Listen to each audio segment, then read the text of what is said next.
amigos, sejam todos muito bem-vindos. Estamos de volta para a nossa segunda aula de Direito Civil aqui no Trino OAB.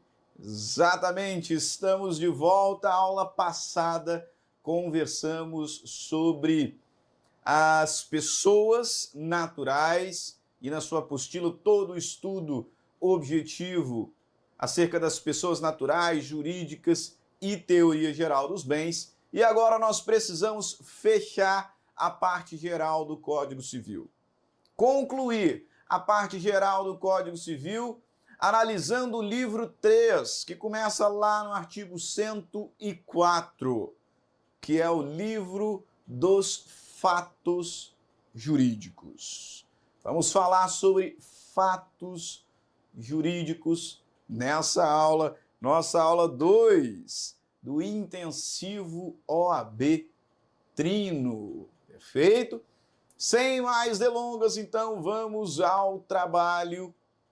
E se nós vamos falar sobre fatos jurídicos, é evidente que o primeiro ponto é relembrar o que é um fato jurídico. Como é que eu consigo estudar esse livro 3 da parte geral do Código Civil sem saber o que é um fato jurídico? Pois bem, fato jurídico é todo acontecimento relevante para o direito.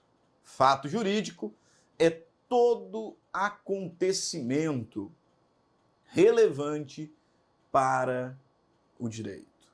Exatamente. Esse é o conceito que nós encontramos nas mais variadas doutrinas Brasil afora. Fato jurídico é todo acontecimento relevante para o direito. Mas eu confesso que esse conceito ele não é dos melhores, porque fato me remete à ideia de acontecimento. Jurídico, direito. Então é quase que trocar 6 por meia dúzia, né? Esse conceito não explica muita coisa. O que eu preciso realmente saber é o que faz com que um acontecimento tenha relevância para o direito. E aí? O que faz com que um acontecimento tenha relevância para o direito? Nós vivemos num mundo de fatos. Nós vivemos num mundo de acontecimentos, em que alguns são relevantes para o direito, outros não. Outros não. O que faz com que um acontecimento tenha relevância para o direito? E a resposta é a seguinte: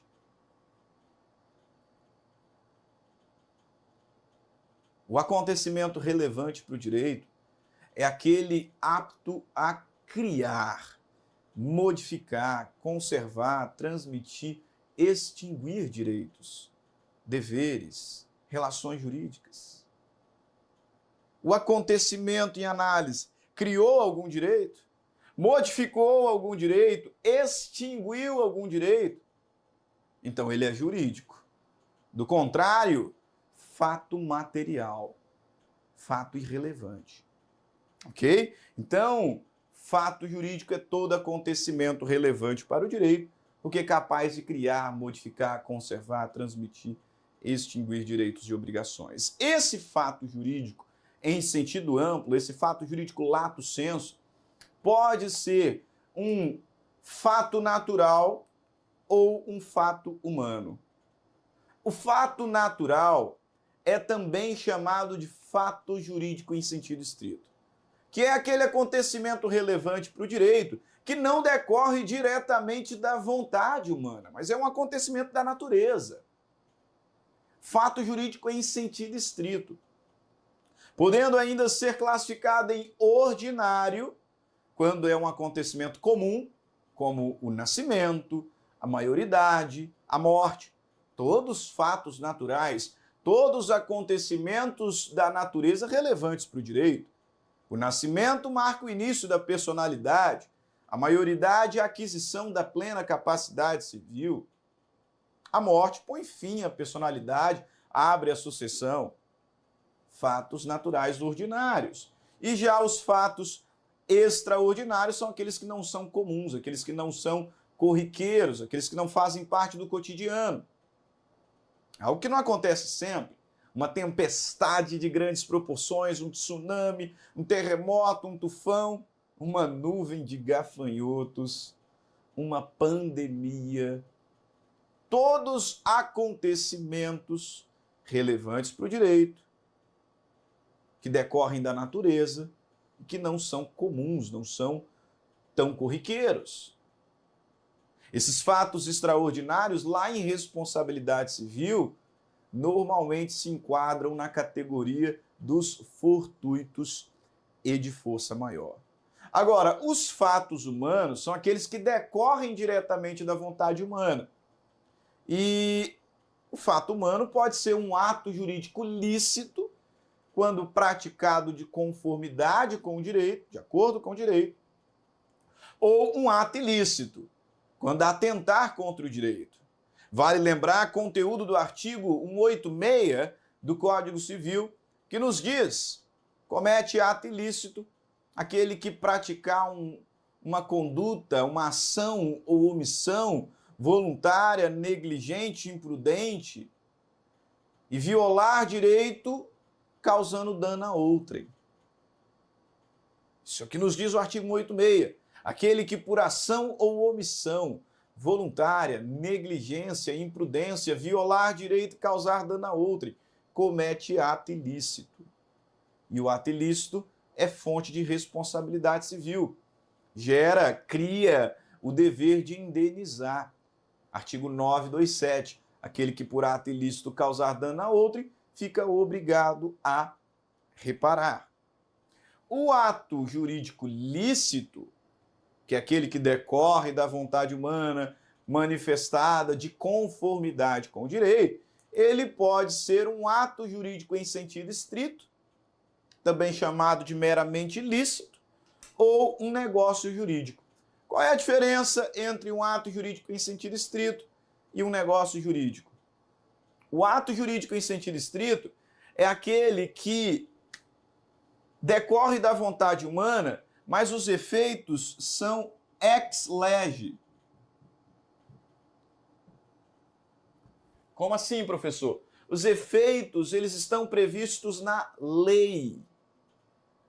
O ato jurídico em sentido estrito decorre da vontade humana, mas os efeitos, eles estão todos previstos na lei. Portanto, não há autonomia. A gente pode dizer também, sem autonomia. O agente manifesta a sua vontade sem autonomia. Ele manifesta a vontade, mas os efeitos estão na lei. É o caso do reconhecimento voluntário de paternidade. Eu não consigo reconhecer voluntariamente a paternidade de uma criança e dizer que eu não vou pagar pensão, que ela não vai ser minha herdeira. Porque os efeitos decorrentes da filiação estão previstos na lei. Então eu não tenho autonomia. Eu manifesto ou não manifesto a minha vontade. A lei me dirá quais são as consequências. Como acontece também na emancipação voluntária, não consigo emancipar por tempo determinado, para alguns atos, para outros não, enfim. Também na mudança de domicílio acontece o mesmo. Enfim, situações que decorrem da vontade humana, mas a lei diz quais são as consequências. Já nos negócios jurídicos, a eficácia é ex voluntate. Os efeitos decorrem da vontade. O agente não apenas manifesta a vontade, mas ele delibera as consequências. Ele determina quais serão os efeitos que dela decorrerão. Por isso, o grande exemplo de negócio jurídico é, se não o outro, o contrato. Contrato. Eu estou vendendo meu carro para você e dessa maneira eu estou aqui negociando. Olha a expressão, negociando. Estou discutindo com você quais serão as consequências desse contrato. Que dia que eu lhe entrego o carro? De que forma que você vai me pagar? Parcelado, à vista? Em que momento que a propriedade será transmitida? Só quando você quitar? Ou vai ser transmitida na tradição? Como é que fica a questão da garantia de vícios redibitórios? seja, nós estamos deliberando as consequências. Ou seja, aqui há autonomia.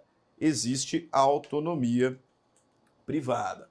Perfeito? O nosso foco é no negócio jurídico. Ah, professor, mas tem também o ato-fato, né? Sim, tem o ato-fato.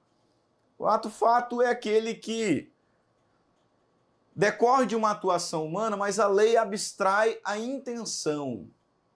A intenção. Então a gente não discute validade, a gente não discute a capacidade do agente. Por isso que eu não coloquei no quadro. Ele é menos importante para uma análise numa aula que é mais objetiva, num curso que é intensivo. De fato, ali é um ponto menos relevante para exames da ordem. Mas se cair, né, vai que, você já sabe, o ato-fato é aquele que decorre de uma conduta, mas a intenção é abstraída. Então a gente não vai discutir a validade, a gente não vai discutir capacidade do agente. Como é o caso dessas pequenas compras que crianças realizam, por exemplo, na escola, na cantina. A gente não vai discutir validade disso. São atos, fatos jurídicos, tá? O nosso foco, certamente, é o negócio jurídico. E quando a gente fala em negócio jurídico, nós precisamos falar sobre escada pontiana. Sobre escada pontiana.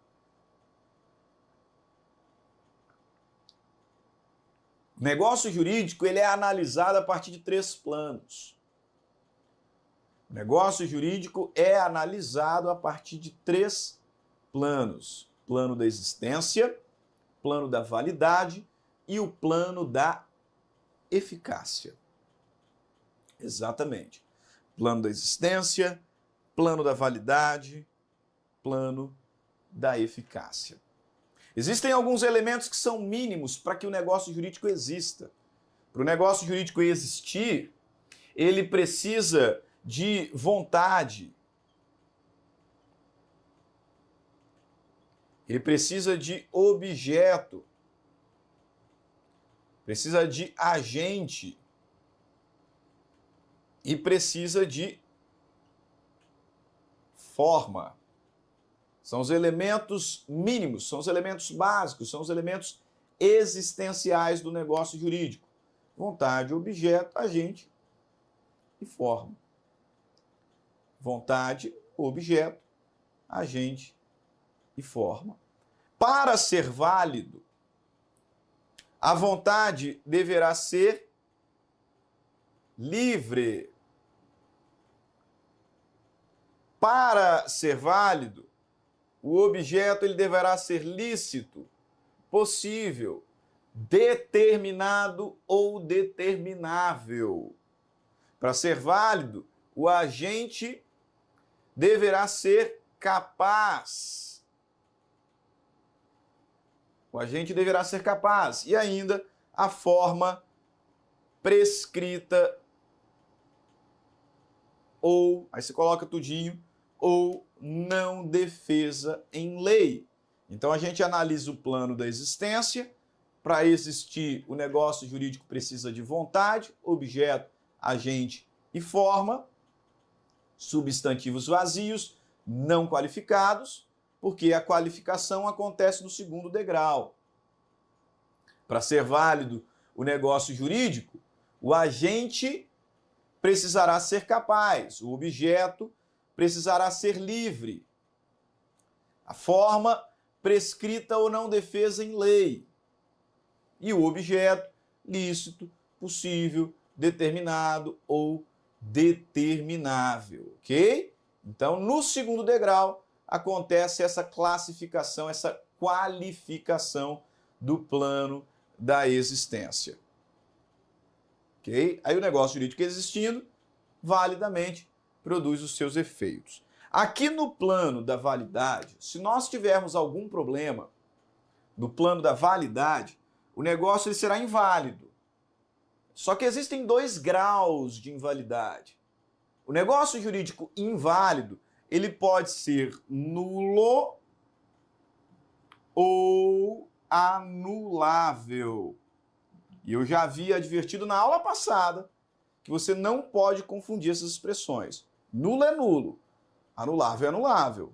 Não confunda aqui essas expressões, perfeito? O negócio jurídico inválido pode se dar em 2 graus, nulo ou anulável. E ainda não confunda nulo e anulável com inexistente. Inexistente. Se, por exemplo, não houve manifestação de vontade, o negócio ele não é nulo, ele não é anulável, ele é inexistente, porque falta elemento essencial, falta elemento existencial. Tá? Nulo e inexistente não são as mesmas coisas.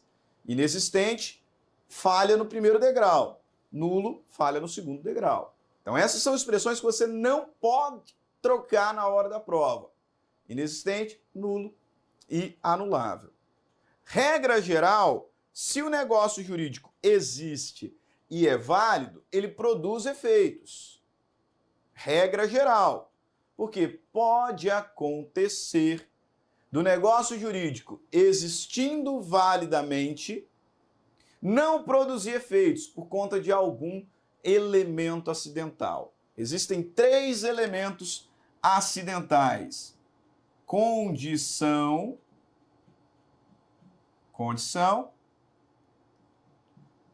termo e encargo. Ok? Esses são elementos acidentais. Por que elementos acidentais, professor? Porque eles nem sempre estarão presentes. Nem sempre estarão presentes.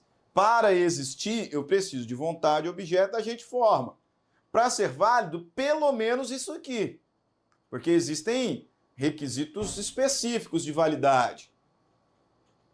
Agora, é possível que o negócio existindo validamente produza efeitos. De imediato. Um negócio puro e simples. Como pode acontecer os efeitos estarem subordinados a uma condição, um termo ou um encargo. Perfeito? Beleza. Eu vou começar aqui falando sobre condição, termo e encargo. Você pode abrir o seu código lá no artigo 121 e seguintes, onde encontrará dispositivos falando sobre condição, termo e encargo. Okay? No segundo bloco, aí a gente trabalha a diferença de nulidade, anulabilidade, mas vamos focar aqui, por enquanto, na condição, no termo e no encargo. 3 elementos acidentais do negócio jurídico. 3 elementos que podem afetar a eficácia. Tá? Vou colocar aqui eficácia. 3 elementos que podem afetar a eficácia de um negócio jurídico. Condição, termo e encargo. O que é uma condição? O que é uma condição? Cuidado, porque no direito nem tudo significa a mesma coisa que no popular, né? Condição no direito é evento futuro e incerto. Condição para o direito é um evento futuro e incerto. Então, por exemplo, no caso daquela promoção da Casas Bahia em 2014, você compra uma televisão de tantas polegadas e se o Brasil for campeão da Copa, com mais R$1 você ganha outra. Esse é um exemplo de obrigação condicional.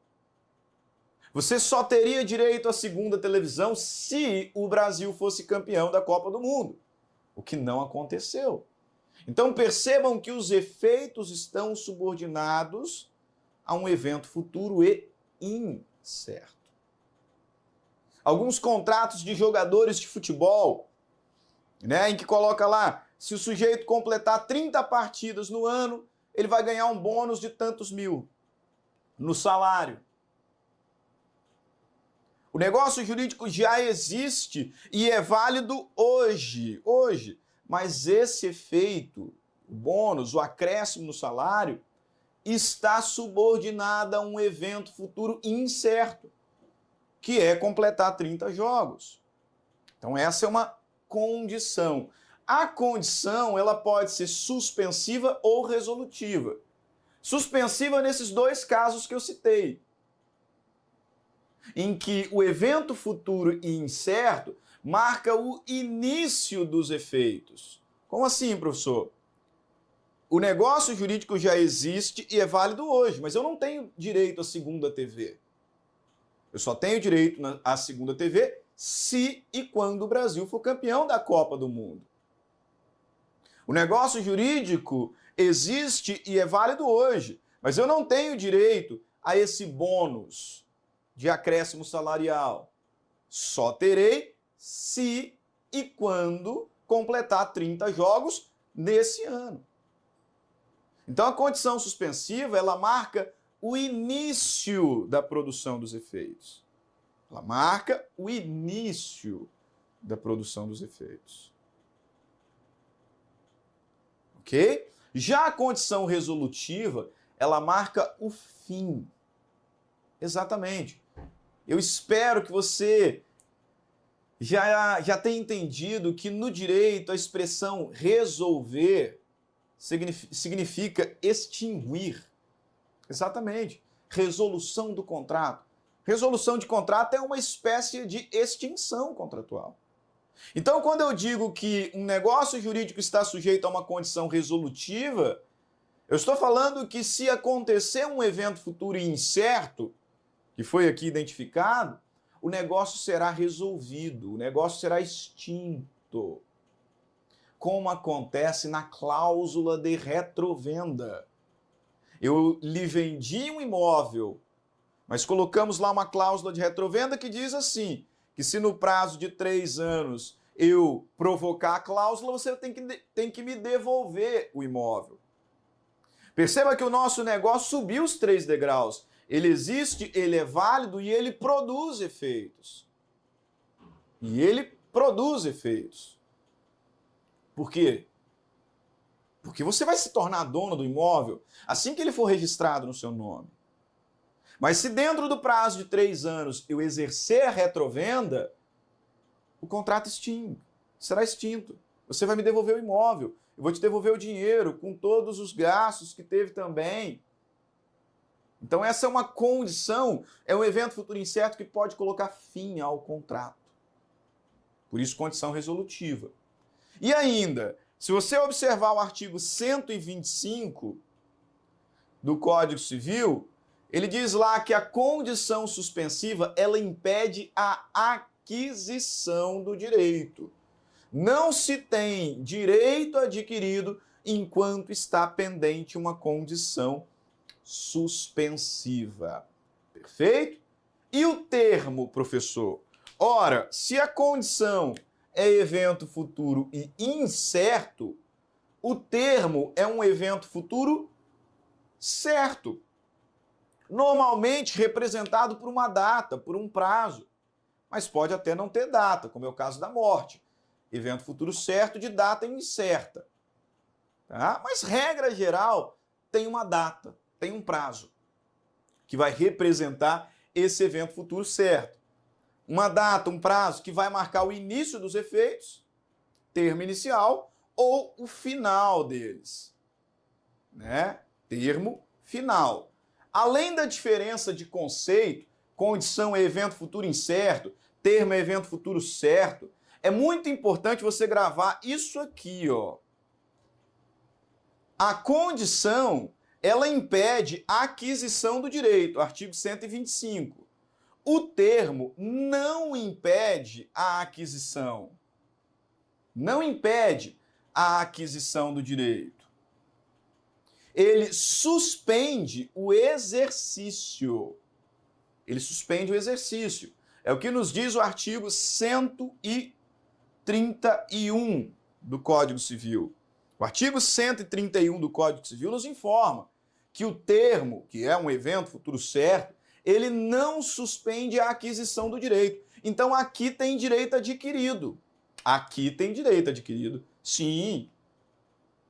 Mas eu não posso exercer O termo, ele suspende o exercício do direito. Perfeito? E, por fim, nós temos o encargo. O encargo que é um ônus. O encargo que é um dever, que a parte beneficiária do negócio tem que cumprir. Por isso que o encargo normalmente está relacionado a negócios jurídicos gratuitos, que manifestem liberalidade. É uma doação com encargo, é um testamento com encargo. Muita atenção, porque o encargo pode aparecer na sua prova com o nome modo. O que é uma doação modal? Doação modal é uma doação com encargo. Exatamente. E a gente não fala em encargo inicial e encargo final, mas cuidado. Muito cuidado, porque o artigo 136 do Código Civil, o artigo 136 do Código Civil, vai dizer que o encargo não impede a aquisição e nem o exercício. Percebeu a progressão? Condição impede a aquisição do direito. Não tem direito adquirido quando há uma condição suspensiva. Consequentemente, também o exercício. Artigo 125. O termo não impede a aquisição do direito, mas ele suspende o exercício. O encargo não impede nem a aquisição e nem o exercício do direito. Ah, professor, dá um exemplo. Eu fiz um testamento deixando uma casa para determinada pessoa sob condição. Qual? Ela ser aprovada num concurso público da magistratura estadual. Veja você que, ainda que eu morra, se essa pessoa não for aprovada num concurso público de magistratura estadual, ela não terá direito ao legado. Inclusive, se ela morrer depois de mim, antes de cumprida a condição, ela nunca terá adquirido o legado, ele será entregue aos meus herdeiros. Por quê? Porque não tem direito adquirido. Agora, eu te empresto 50 mil reais para me pagar no dia 20 de outubro do ano que vem.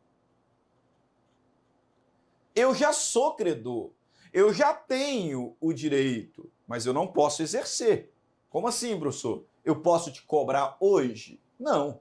Só lá no dia 21 de outubro do ano que vem, se você não fizer o pagamento. Então eu já sou credor, eu já tenho o direito, tanto que se eu morrer, vai para o meu espólio, vai para os meus herdeiros. Mas eu só posso exercer a priori depois de vencida a obrigação. Agora, o encargo. Eu fiz um testamento e deixei para o fulano de tal uma fazenda, com o encargo de, num pedacinho dela, ele construir uma creche para atender as crianças carentes da região. Morri. Dias mais tarde ele também morre e ele ainda não havia cumprido o encargo. Para quem vai a fazenda? Para os herdeiros dele. Por quê, professor? O encargo não tinha sido cumprido. Porque o encargo não impede nem aquisição e nem exercício. No momento em que eu morri, ele adquiriu o direito. Diferente da condição. Diferente da condição que impede a aquisição do direito. Aqui no encargo, no momento em que eu faleci, ele se tornou proprietário do legado. E mesmo que não tenha cumprido com o encargo, já era dele. Por isso vai para os herdeiros dele. Mas o encargo terá que ser cumprido de qualquer maneira. Tá? Os herdeiros dele também vão, entre aspas, herdar o encargo. Perfeito? Nós vamos parando por aqui o primeiro bloco. No próximo bloco, vamos relembrar as diferenças entre nulo e anulável. Não perca, matéria que cai no exame da ordem. Daqui a pouquinho nós estamos de volta.